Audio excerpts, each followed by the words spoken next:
वटपौर्णिमा संपूर्ण पूजाविधी आणि काय करावे आणि काय टाळावे. नमस्कार मित्रांनो, 29 जून 2026 सोमवारचा पवित्र वटपौर्णिमेचा दिवस प्रत्येक सुवासिनीसाठी अत्यंत महत्त्वाचा आहे. पण अनेक महिलांना प्रश्न पडतो की पूजा नेमकी कोणत्या वेळी करावी, किती फेऱ्या माराव्यात, कोणता मंत्र म्हणावा आणि कोणत्या चुका टाळाव्यात. आज आपण ह्या सर्व प्रश्नांची संपूर्ण सविस्तर माहिती जाणून घेणार आहोत. वटपौर्णिमेचे महत्त्व. वटपौर्णिमेचे व्रत सावित्री आणि सत्यवान यांच्या कथेशी संबंधित आहे. सावित्रीने आपल्या दृढ श्रद्धा, बुद्धिमत्ता आणि पतिव्रतेच्या सामर्थ्याने यमराजाकडून सत्यवानाला पुन्हा जीवनदान मिळवले. म्हणून हा दिवस निष्ठा, धैर्य आणि कुटुंबनिष्ठेचे प्रतीक मानला जातो. सकाळी काय करावे? ब्रह्ममुहूर्तात किंवा शक्य तितक्या लवकर उठावे. स्नान करून स्वच्छ वस्त्र परिधान करावीत.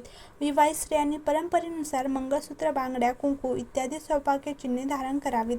घरच्या देवाची पूजा करून व्रताचा संकल्प करावा. पूजेसाठी साहित्य: हळद, कुंकू, अक्षता, फुले आणि हार, कापसाचा दोरा, तुपाचा दिवा, अगरबत्ती, धूप, कापूर, नारळ, फळे, तर विड्याची पाने आणि सुपारी नैवेद्य. घरच्या परंपरेनुसार पाणी किंवा गंगाजल असल्यास वडाच्या झाडाची पूजा कशी करावीत? तर झाडाच्या मुळाशी पाणी अर्पण करावेत. त्यानंतर हळद, कुंकू आणि अक्षता वाहावेत. त्यानंतर फुले अर्पण करावीत. त्यानंतर दिवा आणि धूप दाखवावा. वडाच्या झाडाभोवती घराच्या परंपरेनुसार उदाहरणार्थ 7 किंवा 11 प्रदक्षिणा घालत कापसाचा दोरा गुंडाळावा. प्रत्येक प्रदक्षिणात पती, कुटुंब आणि सर्वांच्या कल्याणाची प्रार्थना करावी. आरती करून नैवेद्य दाखवावा. प्रदक्षिणांची संख्या वेगवेगळ्या भागात वेगळी असू शकते. आपल्या घराच्या परंपरेला प्राधान्य द्या. म्हणायचे मंत्र: गणेश मंत्र ओम गण गणपते नमः. शुभ मंत्र ओम नमः शिवाय. वटवृक्ष प्रार्थना: मूले ब्रह्मा त्वचा विष्णू शाखाय महेश्वर पत्रे पत्रे सर्व देवा वटवृक्ष नमस्तुते. वटपौर्णिमा व्रतकथा. राजा अश्वपतीची कन्या सावित्री हिने सत्यवानाशी विवाह केला. ऋषींनी सत्यवानाचे आयुष्य अल्प असल्याचे सांगितले होते. नियोजित दिवशी सत्यवान वडाच्या झाडाखाली कोसळला आणि यमराज त्याचे प्राण घेऊन निघाले. सावित्रीने धैर्याने आणि बुद्धीने यमराजाचा पाठलाग केला.